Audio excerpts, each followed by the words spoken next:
কোরআনুল কারীমের সূরা নিসার ৮৩ নম্বর আয়াত তেলাওয়াত করেছি।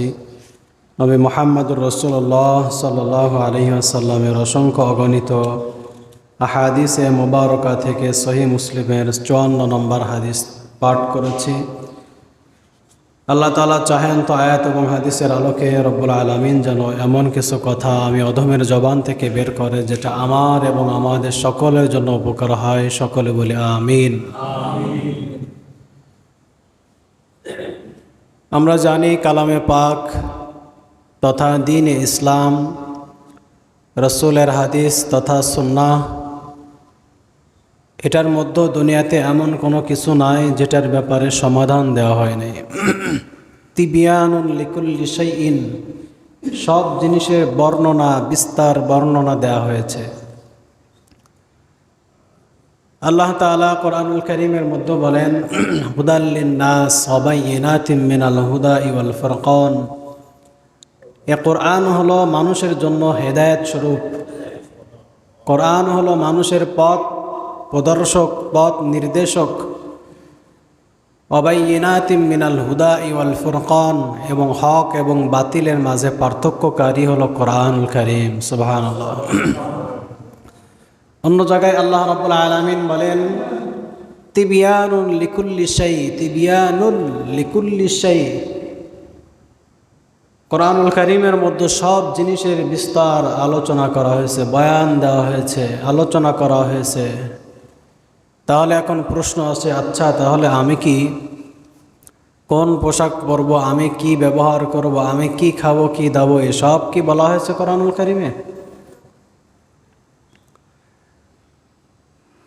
আমি কি কাজ করব, আমি কোথায় কাজ করব, আমার কাজ কি হবে, আমার মালিক কে হবে, আমার কর্মকার কে হবে, কর্মকর্তারা কারা হবে, কর্মচারীরা কারা হবে, এসব কি কোরআনুল কারীমে বলা হয়েছে?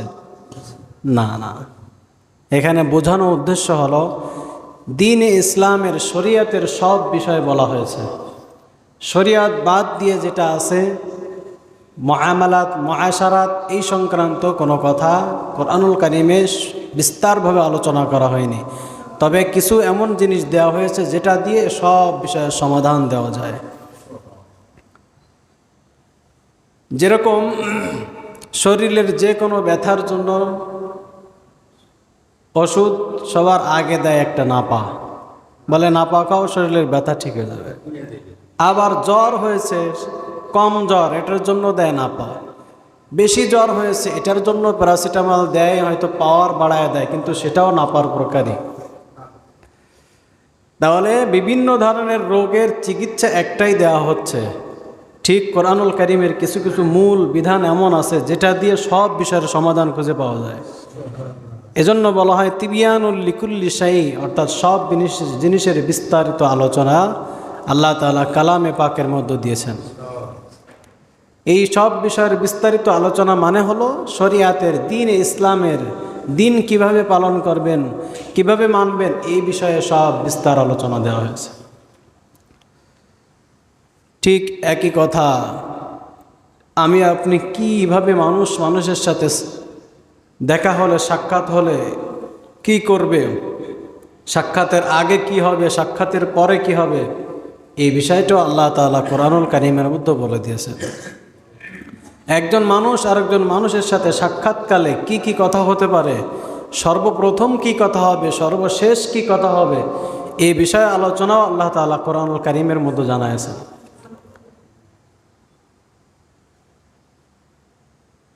আমরা সাধারণত মুমিন মুসলমান যারা আছি তারা পরস্পর দেখা সাক্ষাৎ হলে সালাম বিনিময় করি। কি বিনিময় করি? সালাম। দেখা হলে আসসালামু আলাইকুম ওয়া রাহমাতুল্লাহি ওয়া বারাকাতুহু বলি। কি বলেন? বলি না? এটা হলো আমাদের দ্বীনের ভিতরে, আমাদের ইসলামের ভিতরে সালাম এর আদান প্রদান এটা আছে। মোট কথা বোঝানো উদ্দেশ্য হলো মানুষের সাথে দেখা হলে সর্বপ্রথম কিছু সুন্দর আচরণ করে, সুন্দর ভাষায় তাকে সম্বোধন করে, যেটা ইসলাম পূর্ব যুগে জাহিলি যুগ থেকে, প্রাচীন কাল থেকে চলে আসতেছে। ইসলাম পূর্ব যুগে জাহিলি যুগ থেকে নিয়ে, এরও আগের থেকে নিয়ে মানুষের সাথে দেখা হলে বলতো আন্নাআম, আনইম সাবাহান, তোমার সকাল শুভ হোক। আমরা বলি না শুভ সকাল, good morning, good afternoon, good evening, এটা আমরা বলি না? যে তোমার সকাল শুভ হোক, তোমার দুপুর সুন্দর হোক, তোমার রাত্রটা সুন্দর হোক, গুড নাইট ইত্যাদি বলে আমরা সম্বোধন করি, মানুষকে সাদরে গ্রহণ করি। ঠিক ইসলাম পূর্ব যুগেও ছিল আনইম সাবাহান, তোমার সকাল সুন্দর হোক। উত্তরে বলা হতো আনআমাল্লাহু বিকা আইনা, আল্লাহ তাআলা তোমার চক্ষুকে শীতল করুক। কি বলা হতো উত্তরে? আল্লাহ তাআলা তোমার চক্ষুকে শীতল করুক। একজন বলতো আনইম সাবাহান, তোমার সকাল শুভ হোক, আর একজন বলতো কি আনআমাল্লাহু আইনা, আল্লাহ তোমার চক্ষুকে শীতল করুক। তারপরে এই হিন্দু ধর্মের যারা আছে তারা বলে আদাব বলে, নমস্কার বলে, বিভিন্ন ধরনের কথা তারা বলে, তাদের ভাষায় তারা সম্বোধন করে থাকে। কিন্তু ইসলামের যে সালাম বিনিময়, এটার মতো সুন্দর আর কোনো জিনিস নাই। ইসলামের সালাম আদান, দেখা সাক্ষাৎ হলে সর্বপ্রথম যে সালাম দিতে হয়, এই সালামের মতো সম্ভাষণ, সাদরে গ্রহণ, সম্বোধন আর কোথাও কোনো সুন্দর ধর্মে নাই। ইসলামে কি বলা হয়? দেখা সাক্ষাৎ হলে পরস্পর মুসলমানের সাথে আসসালামু আলাইকুম ওয়া রাহমাতুল্লাহি ওয়া বারাকাতুহু, তাই বলি না আমরা? আসসালামু আলাইকুম, আপনাদের উপরে সালাম, শান্তি বর্ষিত হোক। দেখা হচ্ছে একজনের সাথে, আমরা বলতেছি কি আসসালামু আলাইকুম। আরবি ব্যাকরণে কা মানে তুমি, কুমা মানে তোমরা দুইজনে, আর কুম মানে তোমাদের। তা আমরা একজনের সাথে সালাম হচ্ছে, দেখা হচ্ছে, সালাম দিচ্ছে আসসালামু আলাইকা, আসসালামু আলাইকা বলি না কুম বলি? কুম বলি। আসসালামু আলাইকুম মানে কি তোমাদের উপরে শান্তি বর্ষিত। দেখা হচ্ছে একজনের সাথে, বলতেছি কি তোমাদের উপরে। কারণটা কি? কারণ হলো আসলে আমি একা হতে পারি, কিন্তু আমার সাথে সম্মানিত দুই ফেরেশতা আছে। কে আছে? সম্মানিত দুই ফেরেশতা আছে, মুনকার নাকির, এই দুই ফেরেশতা আছে এবং একজন জিন আছে। সুবহানাল্লাহ, ভালো জিন। মানুষ জন্মের সাথে সাথে তার সাথে একজন ফেরেশতা দেয়া হয়, আর একজন জিনকে তার সাথে সারা জিন্দেগি লাগায় দেওয়া হয়, যারা তার থেকে কোনোদিন বিচ্ছিন্ন হয় না মৃত্যুর আগ পর্যন্ত। অনেক উঝার কাছে যাওয়া হয়, ঝাড়ফুঁক যারা করে তাদের কাছে গেলে তারা জিন চালান দেয় না? জিন চালান দিয়ে বলে দেখো তোমার কিন্তু অমকে অমকে ক্ষতি করছে। কিভাবে বুঝলো সে কি আল্লাহ তাআলা হয়েছে? সে কি আল্লাহ তাআলা হয়েছে? সে কি আলিমুল গাইব? কিভাবে জানলো? তার কাছে যে জেনটা ছিল, এই জেনটার মাধ্যমে আমার কাছে যে জেন আছে তার সাথে খবর নিয়েছে। বুঝে আসছে? আমাদের প্রত্যেকের সাথে এক একজন করে জিন আল্লাহ তাআলা সৃষ্টির সাথে সাথে দিয়ে দিয়েছেন, যেটা আমি আপনি জানি না, বুঝি না। কিন্তু হাদিসের মধ্যে এসেছে যে প্রত্যেক মানুষ বনি আদমের সাথে একজন ফেরেশতা দেওয়া হয়েছে, ভালো ফেরেশতা, এবং একজন জিন দেওয়া হয়েছে। এই জিন যে ওই জিনের কাছ থেকে খবর নিয়ে আসে, ভাই কি খবর, এর কি সমস্যা, তখন ওই জিন তো সব কিছু দেখছে না? আমার সাথে যে জিন আছে ও সবসময় দেখতেছে না আমার সাথে কি হচ্ছে, আমাকে কে ক্ষতি করছে, কে কি খাওয়াইছে, কে কোথায় কি পুচ্ছে, এটা ওই জিন জানে কিনা আমার সাথে যে আছে। তো ওই কবিরাজ মিয়া উনি ওনার জিন চালান দিয়ে আমার জিনের কাছ থেকে খোঁজ নেয়। এই জিন যায় ওই জিনরে বলে দেয় এই হয়েছে। তখন কবিরাজ বলে তোমার এই অমুক অমুক অমুক এই করছে, এই খাওয়াইছে, এই ক্ষতি করছে। আমরা মনে করি হরে আল্লাহ এত বিশাল, আসলে কি বিশাল কিছু না। এখানে কারিশমা কিছুই না, শুধু কারিশমা হলো তার নিজে একটা জিন পরিচালনা করে, এটাই কারিশমা। তাহলে যেটা বলতেছিলাম, সালাম দিই একজনকে, কিন্তু বলি তোমাদের উপরে সালাম বর্ষিত হোক। তোমাদের বলার উদ্দেশ্য কি? উদ্দেশ্য হলো আমার সাথে দুজন মুনকার নাকির ফেরেশতা আছে, একজন জিন আছে, আবার একজন ফেরেশতা আছে। মোট আমরা মিলে মোট 5 জন আছি। কয়জন আছে? মোট আমার সাথে আমি মিলে মোট কয়জন? 5 জন। একজন ফেরেশতা, একজন জিন, 2 জন মুনকার নাকির। এই মোট 5 জন লোক আমরা এক জায়গায় আছি। এজন্য বলা হয় আসসালামু আলাইকুম, তোমাদের উপর শান্তি বর্ষিত হোক। আসলে বলা দরকার ছিল না যে তোমার উপর শান্তি বর্ষিত হোক, তাহলে সালামের শব্দটা হতো আসসালামু আলাইকা, তোমার উপরে শান্তি বর্ষিত। কিন্তু আমরা কি তাই বলি? আমরা কি বলি? আসসালামু আলাইকুম ওয়া রাহমাতুল্লাহি ওয়া বারাকাতুহু। সুবহানাল্লাহ। এটার অর্থ কি? তোমাদের উপরে শান্তি বর্ষিত হোক, ওয়া রাহমাতুল্লাহ এবং আল্লাহ তাআলার রহমত বর্ষিত হোক, ওয়া বারাকাতুহু এবং আল্লাহ তাআলার বরকত নাজিল হোক। সুবহানাল্লাহ। এর মতো সুন্দর সম্ভাষণ আর কিছু আছে? তাহলে দুনিয়াতে সব ধর্মের কিছু কিছু বিনিময় আছে। একজন আরেকজনের সাথে দেখা হলে, সাক্ষাৎ হলে কিছু বিষয়ে কথা বলতে হয়, সম্ভাষণ করতে হয়, কিন্তু ইসলামের যে সালামের মতো কোনো সম্ভাষণ, কোনো জিনিস আর দুনিয়াতে নাই। এ কারণে সালাম দেওয়াটা যেমন সালামের উত্তর দেওয়াটা তার থেকে আরও বেশি মারাত্মক এবং গুরুত্বপূর্ণ। সালামের উত্তর দেওয়া কি সুন্নাত না ওয়াজিব? জোরে বলেন তো। সালামের উত্তর দেওয়া সুন্নাত না ওয়াজিব? হায় হায়, বলেন না কেন? সালামের উত্তর দেওয়া কি ওয়াজিব। সালামের উত্তর দেওয়া ওয়াজিব। কোথায় পাইলাম ওয়াজিব? সূরা নিসার ৮৬ নম্বর আয়াতে আল্লাহ তাআলা বলতেছেন, وَإِذَا حُيِّيتُمْ بِتَحِيَّةٍ فَحَيُّوا بِأَحْسَنَ مِنْهَا أَوْ رُدُّوهَا। وَإِذَا حُيِّيتُمْ, যখন তোমাদেরকে সালাম দেওয়া হয়, ফাহাইয়ু, তখন তোমরাও সালামের উত্তরটা দাও সুন্দর সুন্দরভাবে, বিআহসানা মিনহা, সালাম যখন তোমাদেরকে দেওয়া হয় তখন সুন্দর ভাষায়, এর থেকে আরও সুন্দর কথায় তুমি সালামের উত্তরটা দাও। অথবা যদি এর থেকে সুন্দর না দিতে পারো, কমাস কম সে যা বলেছে এটার উত্তর ততটুকুই বলো, সে যতটুকু তোমাকে বলেছে ততটুকুই উত্তর দাও। তার মানে কেউ যদি বলে আসসালামু আলাইকুম, আপনি দরকার হলে, প্রয়োজন হলে এবং আপনার উচিত হলো এর থেকে আরও বেশি করে বাড়ায় সালামের উত্তরটা দেওয়া। একজন বলেছে আসসালামু আলাইকুম, আপনি বলবেন ওয়া আলাইকুম আসসালাম ওয়া রাহমাতুল্লাহ, তাহলে আপনি একটু বাড়ায় দিলেন কিনা? আরও একটু বাড়ায় দিতে মন চলে বলবেন ওয়া আলাইকুম আসসালাম ওয়া রাহমাতুল্লাহি ওয়া বারাকাতুহু। তাহলে এই আয়াতের দ্বারা আল্লাহ তাআলা বললেন ফাহাইয়ু, তুমি সালামের উত্তরটা দাও, বিআহসানা মিনহা আও রুদ্দুহা, এটার থেকে আরও সুন্দর কথাই দাও, অথবা তা সে যতটুকু বলেছে কমস কম ততটুকু তুমি বলো। এই আয়াতের দ্বারা ওলামায়ে কেরাম, ফোকাহে কেরাম, মুফাসসিরিনে কেরাম বলেছেন যে এই আয়াতের দ্বারা আল্লাহ তাআলা সালামের জবাবটাকে দেওয়াকে ওয়াজিব করেছেন। এজন্য কোনো মুসলমানের সাথে দেখা হলে, সালাম দিলে অবশ্যই সালামের জবাব আস্তে হোক বা জোরে হোক দিতেই হবে। আমরা অনেক সময় একটা ভুল করে ফেলি, রাগ করি, একজন মানুষ সালাম দিলাম কিন্তু জবাব দিল না। রাগ করা যাবে না। সে হয়তো মনে মনে দিছে, সে হয়তো মুখ বুঝে দিছে, সালামের উত্তর দিলে হচ্ছে, না দেই না দেখ সে গুনাহগার হলো, কিন্তু আপনার রাগ করার কারণ নাই, কারণ আপনি তো নেকি পেয়ে গেছেন। সালাম দিলে কয় নাকি? বুঝে শুনে বলেন। কিন্তু সালাম দিলে কয় নাকি? 30 নাকি? কে বলছে? 33। সালাম দিলে কয় নাকি? বলেন বলেন। আমরা অনেকে বলে থাকে সালাম যে আগে দেয় সে পায় 90 নাকি, যে পরে উত্তর দেয় সে পায় 10 নাকি। এটা একটা ভুল কথা। এটা একটা কি কথা? এটা একটা ভুল কথা।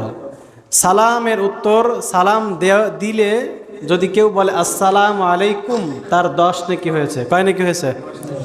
কেউ যদি বলে আসসালামু আলাইকুম ওয়া রাহমাতুল্লাহ, তার নাকি হয়েছে কয় নাকি? 20 নাকি। কেউ যদি বলে আসসালামু আলাইকুম ওয়া রাহমাতুল্লাহি ওয়া বারাকাতুহু, তার হয়েছে 30 নাকি। কয় নাকি? তাহলে সালাম পরিপূর্ণ সালাম দিলে তার কয় নাকি হচ্ছে? 30 নাকি। আর কেউ যদি উত্তর দেয় ওয়া আলাইকুম আসসালাম, 10 নাকি। ওয়া আলাইকুম আসসালাম ওয়া রাহমাতুল্লাহ, 20 নাকি। ওয়া আলাইকুম আসসালাম ওয়া রাহমাতুল্লাহি ওয়া বারাকাতুহু, 30 নাকি। সালাম দিলেও 30 নাকি, সালামের উত্তর দিলেও 30 নাকি। এটাই সঠিক কথা। এজন্য আজকের এই হাদিস থেকে আমরা একটা ভুল নিরসন করলাম। সেটা হলো, আমরা অনেক সময় বলে থাকি সালাম আগে যে দেয়, অবশ্যই সালাম আগে যে দেয় সে বেশি মর্যাদায় উন্নত হয়, সে বেশি সওয়াব পায়, কিন্তু সওয়াবের সংখ্যার ক্ষেত্রে সমান। সওয়াবের সংখ্যার ক্ষেত্রে সমান। আমি আপনাকে একটা উদাহরণ দিয়ে বলি। কাপড় মোট 6টা আছে, 3টা কাপড় একই ক্যাটাগরির কাপড়, কিন্তু এক মানে প্রথম যে তিনটা কাপড়, এই তিনটা কাপড়ের মান অনেক ভালো, নাম একই, নাম একই, কিন্তু পার্থক্য হয় না। জিনিস একই, অ্যালেক্স টরে, জাপানি টরে, এর মধ্যেও পার্থক্য আছে। এই যে গায়ে দিছি এটা হলো কোরিয়ান মাইক্রো, এর ভিতরে পার্থক্য আছে। একটা হলো মোটা আর একটা হলো পাতলা। আমি যেটা গায়ে দিছি এটা পাতলা, আরেকটা আছে মোটা। নাম একই কিন্তু মান ভিন্ন হচ্ছে। ঠিক একই রকম কথা, সালাম যে আগে দিচ্ছে নেকি একই, সালাম যে পরে দিচ্ছে নেকি একই, তবে আগে যিনি দিল ওনার মর্যাদা আল্লাহ বেশি বাড়ায় দেন। তাই বলে 90 নেকি আর 10 নেকির পার্থক্য না, বুঝছেন? তাহলে সালাম দিলে কয় নেকি হয়? 30 নেকি পরিপূর্ণ সালাম দিলে, আসসালামু আলাইকুম রহমতুল্লাহ বারাকাত। আর সালামের উত্তর দিলেও 30 নেকি। আল্লাহ তাআলা এই সঠিকটা আমাদেরকে মানার তৌফিক দিয়ে। তাহলে সালাম দেওয়া ওয়াজিব, সালামের উত্তর দেওয়া ওয়াজিব। এটা কোন আয়াত থেকে জানলাম? সূরা নিসার 86 নম্বর আয়াত থেকে। এবার আসেন, সালামের সূচনাটা কোন দিক থেকে হলো, কখন থেকে হলো? সালামের সূচনাটা কখন থেকে হলো? এ ব্যাপারে সহিহ বুখারীর 6227 নম্বর হাদিসে হযরতে আবু হুরায়রা রাদিয়াল্লাহু তাআলা আনহু থেকে বলেন, একটি হাদিস বর্ণিত আছে, আল্লাহ রাসূল সাল্লাল্লাহু আলাইহি সাল্লাম বলেন, খালাকাল্লাহু আদম আলা সূরাতিন তাওয়িলুহু 60 জিরাআ। আল্লাহ রাব্বুল আলামিন আগে যখন আদম আলাইহিস সালাতু ওয়াস সালামকে সৃষ্টি করলেন, সর্বপ্রথম আদম আলাইহিস সালামকে সৃষ্টি করলেন। আদম আলাইহিস সালামের আকৃতি কি ছিল, সুরাত কি ছিল, চেহারা কি ছিল, এটা অন্য একদিন আল্লাহ তাআলা সময় দিলে বলবো। সংক্ষেপে এতটুকু বলি, আদম আলাইহিস সালাতু ওয়াস সালামের উচ্চতা ছিল মাত্র 60 হাত। সুবহানাল্লাহ। উচ্চতা ছিল কয় হাত? আদম আলাইহিস সালাতু ওয়াস সালামের উচ্চতা ছিল 60 হাত, 60 জিরাআ, অর্থাৎ 60 হাত। এই 60 হাতের মানুষটাকে আল্লাহ তাআলা যখন প্রথম সৃষ্টি করলেন, সৃষ্টি করার পরে যখন তার কলিজার মধ্যে, অন্তরের মধ্যে যখন রূহ ফুঁকে দিলেন, তখন আল্লাহ রাব্বুল আলামিন সর্বপ্রথম যে আদেশটা করলেন, ক্বালা ইযহাব ফাসাল্লিম আলা উলাইকা নাফারিম মিনাল মালায়েকা, উলাইকা নাফারুম মিনাল মালায়েকা। সর্বপ্রথম যখন তার ভিতরে রূহ ঢুকালেন, সর্বপ্রথম আদেশ করলেন, ইযহাব, বা আদম তুমি যাও। কোথায় যাবা? এই যে দেখতেছো বিশাল বিশাল মুআল্লিম, বিশাল মালায়েকা, ফেরেশতারা এখানে আছে, এই সব ফেরেশতাদেরকে তুমি সালাম করো। সর্বপ্রথম আদেশ করলেন ফাসাল্লিম। আল্লাহ তাআলা আগে সর্বপ্রথম আদেশ করলেন ফাসাল্লিম, সালাম করো। আদম আলাইহিস সালাতু ওয়াস সালাম প্রথমে বুঝতে পারতেছিলেন না কিভাবে সালাম করবো। আল্লাহ তাআলা তার অন্তরের মধ্যে ঢেলে দিলেন এবং তিনি সকল উপস্থিত সকল ফেরেশতাদেরকে সালাম করলেন, আসসালামু আলাইকা ইয়া আইয়ুহাল মালায়েকা, আসসালামু আলাইকুম ওয়া রাহমাতুল্লাহি ওয়া বারাকাতুহু আইয়ুহাল মালায়েকা। তিনি সালাম করলেন সবার আগে। তাহলে মানুষ সৃষ্টির প্রথম কথা কি বলেন তো? সালাম। মানুষের প্রথম সৃষ্টি কি? সৃষ্টির কথা কি? একটু বুঝে দেখেন তো খুব গভীরভাবে। আমাদের আদম আলাইহিস সালাতু ওয়াস সালামকে, মানে পুরা মানব জাতির শুরুটা যেখান থেকে শুরু হয়েছে, কথা যেই কথা দিয়ে শুরু হয়েছে সেটা হলো সালাম। তাহলে সালামের থেকে গুরুত্বপূর্ণ কিছু আছে নাকি? সালামের থেকে গুরুত্বপূর্ণ কিছু নাই। এজন্য সালাম একটা দোয়া, সালাম একটা ইবাদত, সালাম একটা জিকির। কিভাবে? কারণ আল্লাহ তাআলার একটা নাম আছে আসসালাম, আসসালামুল মুমিনুল মুহাইমিনুল আজিজুল জব্বারুল মুতাকাব্বির। তাহলে আল্লাহ তাআলার 99টা নামের ভিতরে একটা নাম আছে আসসালাম। তাহলে আল্লাহ তাআলার নামকে উচ্চারণ করলে এটা জিকির হয় না? আল্লাহ আল্লাহ যদি বলেন, আর রহমান আল মুমিন আল মুহাইমিন যদি বলেন, এটা আপনার একটা জিকির হচ্ছে না? তাহলে সালাম এটা একদিক থেকে জিকির, সালাম একদিক থেকে দোয়া, কারণ আপনার উপরে শান্তি বর্ষিত হোক, দোয়া করতেছেন না? তাহলে চিন্তা করেন সালামের গুরুত্ব কত বেশি। আমার আপনার সাথে দেখা সাক্ষাৎ হয়, পাশ কাটায় চলে যায়, কিন্তু কখনো মনের ভুলে একটু সালামও দেয় না। সালাম দেবো কেন? ও তো আমার ছোট, ও তো আমার থেকে বয়সও কম, ও তো অল্প বয়স, ওর এখনো দাড়ি উঠি নেই, ও এখনো বিয়ে শাদী করি নেই, ওর এখনো ছেলে পেলে হয় নাই, ওকে সালাম দেবো কেন? আমাদের মনের মাঝে অনেক সময় এই অহমিকা, এই অহংকার, এই গর্ব এসে যায়। কিন্তু সালাম আল্লাহ রসুল সাল্লাল্লাহু আলাইহি সাল্লাম ছোটকে যেরকম দিতেন বড়কে তার থেকে বেশি দিতেন। ছোটকেও সালাম দিতেন, বড়কেও দিতেন, বৃদ্ধদেরকেও দিতেন, যুবকদেরকেও দিতেন। এভাবে সকলকে সালাম দেওয়া, সে ছোট হোক বড় হোক, সে নিম্নমানের হোক, সে উচ্চ মানের হোক, সে কোনো সাধারণ জনতা হোক, সে কোনো রাজনৈতিক ব্যক্তিবর্গ হোক, যেই হোক না কেন, দেখা হলেই সালাম আদান প্রদান এটা করতে হবে। আল্লাহ তাআলা আমাদের সেই তৌফিক দান করেন। সালামের উপকার কি? বহু উপকার আছে, যেটার ভিতরে আমি অল্প সংক্ষেপে বলি। 1 নম্বর উপকার হলো সালামের দ্বারা পরস্পরের মহাব্বত বৃদ্ধি হয়, একে অপরের প্রতি টান হয়, একে অপরের সাথে মহাব্বত তৈরি হয়। যেরকম আল্লাহ তাআলা আল্লাহ রসুল সাল্লাল্লাহু আলাইহি সাল্লাম সহিহ মুসলিমের 54 নম্বর হাদিসে বলেন, লা তাদখুলুল জান্নাতা হাত্তা তুমিনু, লা তাদখুলুল জান্নাতা হাত্তা তুমিনু, ও ঈমানদারেরা তোমরা জান্নাতে যেতে পারবে না, হাত্তা তুমিনু, যতক্ষণ না পর্যন্ত তোমরা ঈমানদার না হও। কি বললেন? লা তাদখুলুল জান্নাতা হাত্তা তুমিনু, তোমরা জান্নাতে যেতে পারবে না, হাত্তা তুমিনু, যতক্ষণ না পর্যন্ত তোমরা ঈমানদার না হও। ঈমানদার ছাড়া কি কেউ জান্নাতে যেতে পারবে? পারবে? এবার আল্লাহ রসুল সাল্লাল্লাহু আলাইহি সাল্লাম বলতেছেন, আওয়ালা আদুল্লুকুম ইদা ফাআলতুমুহু তাহাবাবতুম, লা তাদখুলুল জান্নাতা হাত্তা তুমিনু ওয়া লা তুমিনু হাত্তা তাহাব্বু। রসুল বললেন, তোমরা জান্নাতে যেতে পারবে না যতক্ষণ না পর্যন্ত ঈমানদার না হবে, আর তোমরা ঈমানদার হতে পারবে না ততক্ষণ পর্যন্ত যতক্ষণ না একে অপরকে মহব্বত না করবে। সুবহানাল্লাহ। একটু ভালো করে বোঝার চেষ্টা করি। আল্লাহ রসুল বললেন, সহিহ মুসলিমের 54 নম্বর হাদিস, আল্লাহ রসুল বললেন তোমরা জান্নাতে যেতে পারবে না ঈমানদার না হলে। আবার আল্লাহ রসুল বললেন তোমরা ঈমানদার হতে পারবে না যতক্ষণ না পর্যন্ত একে অপরকে মহব্বত না করবা। সুবহানাল্লাহ। এরপরে আল্লাহ রসুল সাল্লাল্লাহু আলাইহি সাল্লাম বললেন, আওয়ালা আদুল্লুকুম আলা শাইইন ইযা ফাআলতুমুহু তাহাবাবতুম, আমি কি তোমাদেরকে এমন জিনিস বলে দেব না যেটা করলে তোমরা একে অপরকে মহব্বত করতে পারবে, ভালোবাসতে পারবে? দেখেন আল্লাহ রসুল টিপস দিচ্ছেন, তুমি ঈমানদার, তুমি জান্নাতে যেতে পারবে না ঈমানদার না হলে। এখন তুমি ঈমানদার কিভাবে হবে, আমি কি বলে দেবো? সাহাবা একরাম বললেন, ইয়া রাসূলুল্লাহ, অবশ্যই বলে দিন।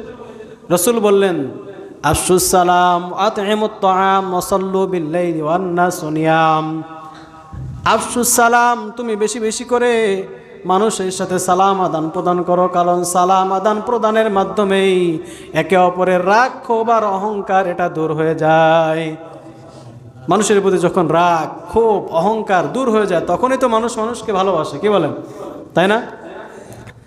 তাহলে আল্লাহ রসুল বললেন, আফশুস সালাম, তুমি বেশি বেশি করে সালাম আদান প্রদান করবে, তাহলে তুমি মহব্বত করতে পারবে। ওয়াতিমুত তাআম, আরেকটা মাধ্যম হলো তুমি বেশি বেশি করে মানুষকে খানা খাওয়াবে, খাবার খাওয়াবে।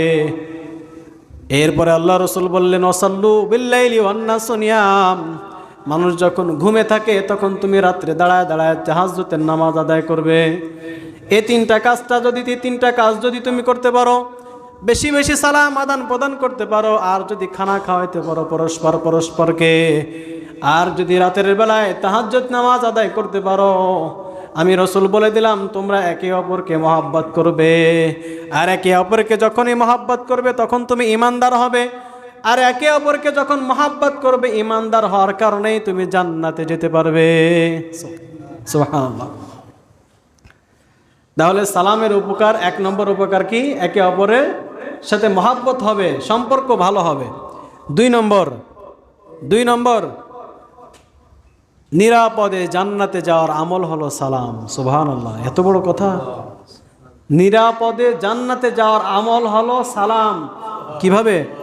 ইবনে মাজার 1334 নম্বর হাদিসে আল্লাহ রসুল সাল্লাল্লাহু আলাইহি সাল্লাম বলেন, হযরত আব্দুল্লাহ ইবনে সালাম রাদিয়াল্লাহু তাআলা আনহু থেকে হাদিসটি এসেছে। তিনি বলেন, আল্লাহ রসুল সাল্লাল্লাহু আলাইহি সাল্লাম বললেন, ইয়া আইয়ুহান নাস, হে ঈমানদারেরা, আফশুস সালাম, বেশি বেশি করে সালাম দাও। ওয়াতিমুত তাআম, বেশি বেশি করে মানুষকে খানা খাওয়াও। ওয়াসাল্লু বিল-লাইলি ওয়ান নাসু নিয়াম, আর মানুষ যখন ঘুমে থাকে তখন তোমরা তাহাজ্জুদের নামাজ আদায় করো। সাহাবী রাসূল বললেন, ইয়া রাসূলুল্লাহ, এই 3টা কাজ করলে আমাদের পুরস্কার কি? আল্লাহ রসুল সাল্লাল্লাহু আলাইহি সাল্লাম বললেন, তাদখুলুল জান্নাতা বিসালাম। সুবহানাল্লাহ। আল্লাহ রসুল বললেন এই তিনটা কাজ যদি করতে পারো তাহলে তুমি নিরাপদে জান্নাতে চলে যাবে। ভিতরে চলে আসেন, ভিতরে চলে আসেন। তাহলে এই তিনটা কাজ করা, জান্নাতে নিরাপদে জান্নাতে যাওয়ার আমল এই তিনটা কাজ। বলেন তো তিনটা কাজ কি কি? সালাম, পরস্পরে সালাম। দ্বিতীয় নম্বরে বেশি বেশি করে খানা খাওয়ানো। তৃতীয় নম্বরে মানুষ যখন ঘুমে থাকে তখন নামাজ আদায় করা, তাহাজ্জুদের নামাজ আদায় করা।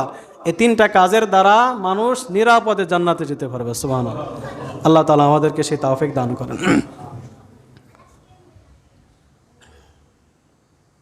সালামের জবাব দেওয়ার ক্ষেত্রে আমরা অনেক সময় ভুল করি। আসসালামু আলাইকুম, আসসালামু আলাইকুম। সালাম দেওয়ার ক্ষেত্রেও ভুল করি, জবাব দেওয়ার ক্ষেত্রেও ভুল করি। আসসালামু আলাইকুম, সালাম আলাইকুম। কত প্রকার যে সালাম আছে, আপনি মানুষের সাথে না মিশলে বুঝতে পারবেন না। অথচ এক হাদিসের মধ্যে আল্লাহ রাসূল সাল্লাল্লাহু আলাইহি ওয়াসাল্লাম বলেছেন, সালামের প্রথম শব্দ আলিফের উচ্চারণ স্পষ্টভাবে করতে হবে। আসসালাম, আসসালাম, হামজা, আসসালামু আলাইকুম ওয়া রাহমাতুল্লাহ। আমরা কি বলি? আসসালামু আলাইকুম ওয়া রাহমাতুল্লাহ, আসসালামু আলাইকুম ওয়া রাহমাতুল্লাহ। একবার আল্লাহ রাসূল সাল্লাল্লাহু আলাইহি ওয়াসাল্লামকে এসে একজন ইহুদি বলল, আসসালামু আলাইকা। কি বললেন?